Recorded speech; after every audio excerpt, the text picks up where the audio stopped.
This is a Sports Catastrophe production. Hey there, how there, ho there. It's Jeff Cutter Down, and welcome to another Sports Catastrophe birthday boy. And the birthday boy for today, January the 10th, is a Toronto Maple Leafs icon. He's won 6 Stanley Cups in his career. He used to be a senator in the Canadian Senate, which is cool. One of the greatest NHL players in history. He had brother Peter, who played in the NHL. He is Frank Mahovlich, who's now 85 today. Mahovlich was scouted.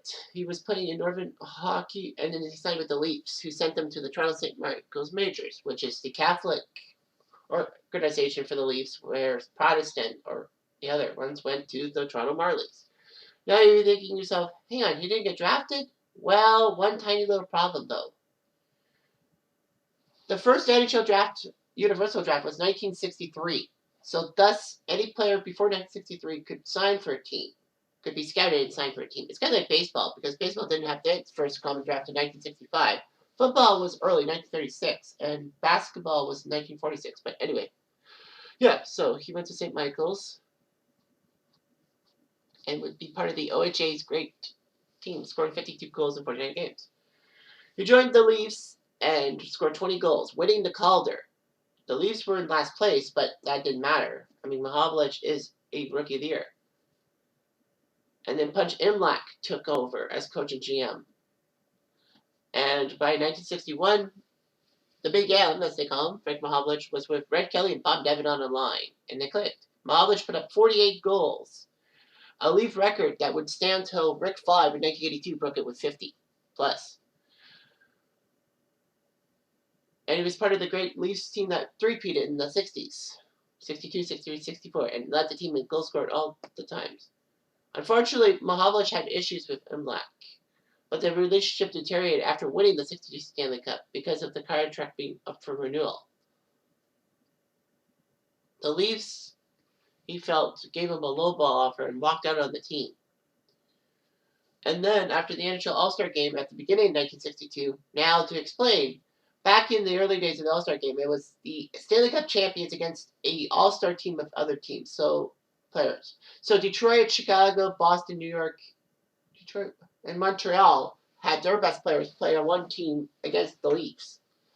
So the All-Star Game was played at the beginning of the season. James Norris, who owned the Blackhawks, actually offered $1 million to Frank Mahovlich to the Leafs. And he thought that Harold Ballard, who was co-owner at that time, did it, and he gave a $1,000 deposit.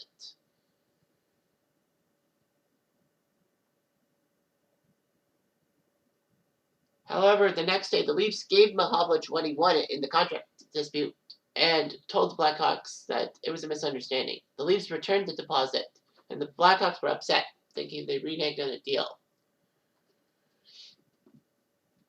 But it didn't work out. Unfortunately, though, Mahovlich would still have the issues with the rocky relationship and would be booed at home games. And this guy was leading the team in goals. Imlach was a constant critic, and Mahovlich actually went to Toronto Hospital in 1964, suffering from constant fatigue/acute depression. He was out for a month, but he still led the Leafs in scoring the 65 season, despite losing 11 games. Mahovlich looked pretty good and all that.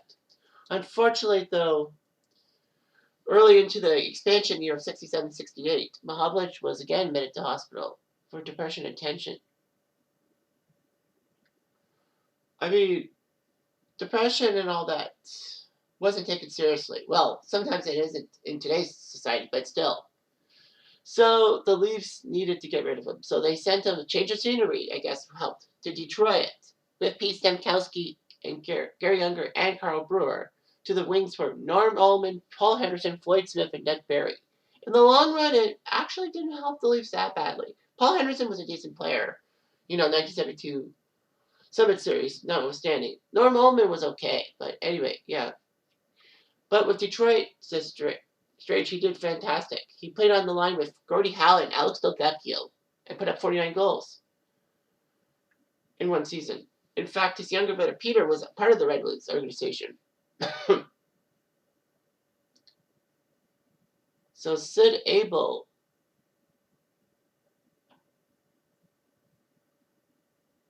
was not able to do anything as GM. When Ned Harkness became coach GM, he got rid of players he deemed a threat. So, January 13, 1971, he sent Mahovlich to Montreal for Mickey Redmond, Guy Charron, and Bill Collins. Actually worked out. Mickey Redmond was a Red Wings legend and is a good color commentator for Red Wings broadcasts still to this day.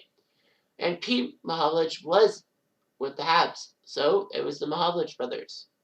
Frank would spend 3.5 years in Montreal, winning 2 Stanley Cups in 71 and 73, and put up 96 points in the season in 72. You thought he lost it? No, he didn't. He played in the Summit Series in 72. He went to the WHA, played for Toronto/Birmingham. Now, you're maybe thinking Toronto/Birmingham. What does that mean? Well, Toronto picked up the Ottawa franchise from the WHA, and then they ran it, but they were forced to fight the arena because Harold Ballard was not too happy with John Bassett sticking his nose where it didn't belong. And then after that money problems, the Toros moved to Birmingham to become the Bulls. I guess Toros and Bulls are similar, right? He would play with Birmingham until the age of 41 at the end of the WHA's life cycle. He was actually put on the line with Frank Beaton and Dave Hansen, who was in Slapshot. He almost tried to get to the Red Wings. He almost made the Red Wings in 1979, but he formally retired and all that. Mahovlich claims that he's the first player to hoist the Stanley Cup above his head after he did that in 1963 in the team locker room, but I don't know. Regardless, Mahovlich won the Calder for Rookie of the Year in 58. He played in many All-Star games. 6 Stanley Cups, 62, 63, 64, 67, 71, and 73. So he had a stretch of just having a one season on Wonder, winning back-to-back, and then winning... No, not winning back-to-back. What am I thinking? Fuck. Sorry. Anyway, he made the Hockey Hall of Fame in 1981. In 97, he was ranked 26th on the greatest hockey players list, but that's 97. He was part of the World Hockey Association Hall of Fame. His number is semi-retired with Darryl Sittler, number 27. And, he did well. So in the NHL, he put up 533 goals and 1,103 points in 1,181 playoff games. I mean, regular season games.